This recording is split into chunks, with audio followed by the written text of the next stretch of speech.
Joining me right now is Congressman Devin Nunes. He's the ranking member of the House Intel Committee, and he also serves on the House Ways and Means Committee as well, and he was first to come out and tell the truth on all of this. Congressman, it's good to see you. Thank you so much for joining me this morning. It's great to be with you. Thanks, Maria. So I want to get your reaction to General Flynn, but first let's talk about these 53 transcripts that were released this week. What did we learn? Well, we said for a long time that we had no evidence of collusion. One of the goals that we had going into this, and you're going to have Trey Gowdy on later in the show, and we had a strategy here that we wanted to get every single person that we interviewed, whether or not they knew of any evidence of collusion, coordination, or conspiracy between the Trump campaign and the Russians. Furthermore, what you will see, Maria, is that we even asked questions about hearsay. Did they hear anything? Do they know anything? Do they have any lead for us whatsoever? And the answer was always the same. Nothing. But what you had day after day is you had coordination with the Democrats and the mainstream media, who are essentially their mouthpieces. They would go out, run out of these hearings and say, oh my gosh, we just had bombshells today. It was really bad. We interviewed this Trump associate, that Trump associate. However, the opposite was true. And I think the really enlightening thing that you'll see through this is not just that. I think most Americans that watch your show that are up to speed on this, who have known this was a hoax all along, they get that there's not going to be anything new in these transcripts other than they'll likely be, you'll begin to see where some of our criminal referrals are based out of, is some of the false testimony that was given to Congress. But what you will also see is you will see the deep, dark fantasies of the Democrats in the House. Where are those sick fantasies? Where do they originate from? You'll see that they ask people about the P-tape of things, of all things. And I know it's Mother's Day and I don't want to talk like this, but this was the Russian dirt, okay, that came from Fusion GPS and the Clinton campaign. They had these fantasies, whether they, we know now that they didn't even get them from Russians. They claimed they were getting them from Russians.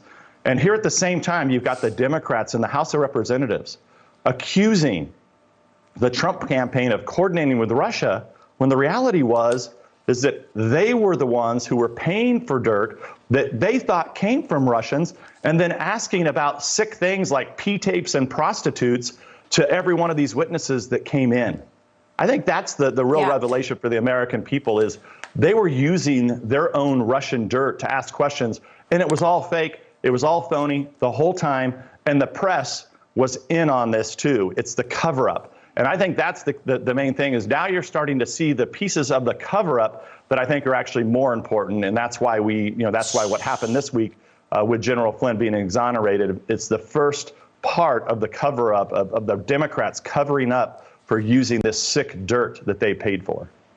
So you wonder if this is going to be the first domino to fall. I mean, these House Intel Committee Russia transcripts confirm all that you've just said. You've got James Clapper. Here's a quote. I never saw any direct empirical evidence that the Trump campaign or someone in it was plotting, conspiring with the Russians to meddle in the elections. This is behind closed doors. We're just getting this evidence now, last week. Susan Rice, I don't recall intelligence that I would consider evidence to that effect that I saw, a conspiracy prior to my departure.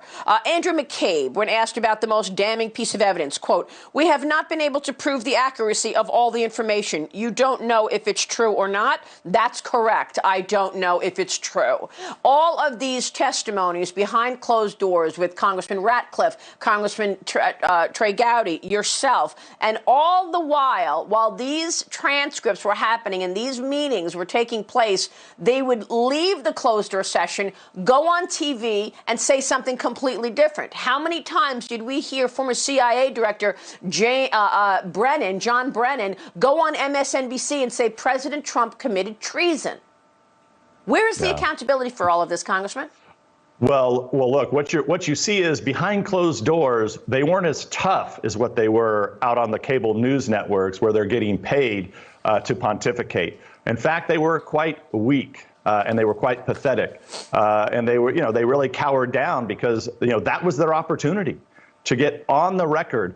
What evidence did they have? And you see when they're on the chopping block and they can be busted for lying or misleading Congress, they got very, very weak. However, you do see some discrepancies. There's a lot of discrepancies in this testimony, not with just what they were saying out on out to the American public, but also what they said on the record in different places. And so, we now know that the dossier was leaked. You now see we had this in our report, by the way, right? The House Republican report that's still the gold standard report. We had in there that General Flynn didn't lie. We had in there that the DNI was responsible for leaking the dossier to BuzzFeed, for confirming its existence to BuzzFeed. And at that point, that was supposedly a classified document that would have been leaked and then confirmed that the U.S. government had it.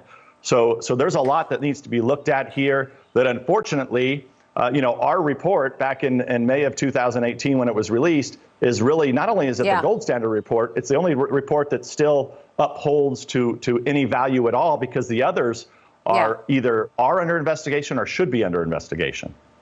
That's correct. It is the gold standard. Absolutely. Let me ask you about this, because there's news that we still need to break here, and that is the so-called Flynn 302. Now, the 302s is a reference meaning that this is notes that FBI agents took after they met with Flynn. Explain what you think is in the 302 of Flynn, and why have we not seen the exchanges, the notes that the FBI agents took after their meeting in January 2017 when they ambushed General Flynn? Where's the Flynn 302, Congressman?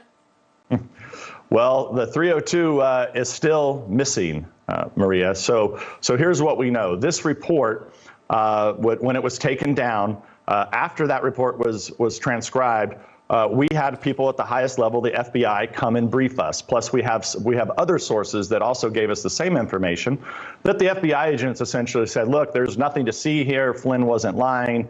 And that's what we were told on the record. So we knew this at the beginning of 2017. So you can imagine my astonishment when it began to leak out in the press that General Flynn was being busted for lying to the FBI, and that's what the Mueller team, the dirty Mueller team, that's what they were going to bust him on. And I told people at the highest levels of the FBI and the DOJ, I said, what are you doing here? Like, we have on the record from the highest level people that he didn't lie to the FBI. So, I don't care if that's what you're using, if you're going to drop the charges on Flynn's son or whatever conspiracy theory they were peddling against General Flynn, they had no possible way to bust him or indict him for lying to the FBI, because then that means that the FBI had lied to us. Okay, now, so what happened?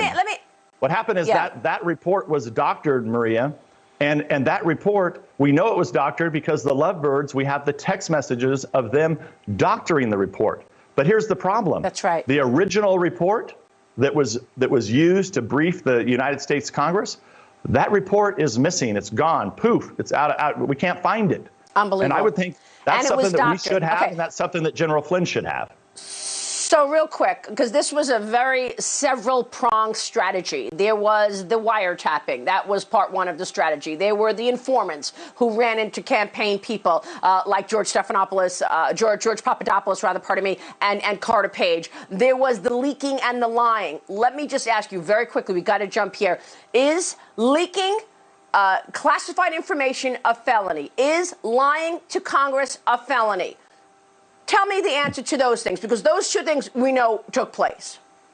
Well, look, and that's part of what you're now seeing, the referrals that we made. Now, look, I think the bigger issue is the conspiracy. Who was doing the spying? Okay, let's just call that spying. Who orchestrated all of this well before July 30th of 2016? That's a key date to remember. Who continued the spying? Right. Who decided it was okay to run all these people into George Papadopoulos and others? These are all questions that we have outstanding for John Durham. The good news is, I think, for this week is that the fruits of our investigation that the media covered up and is still covering up to this day, they're not getting past the long arm of the law. And that's what happened this week with the appointment of the prosecutor out of Missouri to come in, take a fresh look at this. And lo and behold, what did they find? The same thing we found. It's impossible to indict General Flynn for lying to Congress, or you yourself have been the ones that are lying to Congress, meaning the FBI agents and people that testified to Congress. All right. We will leave it there. We're going to talk with Trey Gowdy coming up, and he is ready to name names of the media that actually encouraged this and drove the bus on all of this. Congressman Nunes, good to see you this morning. Thank you, sir. We will see you soon.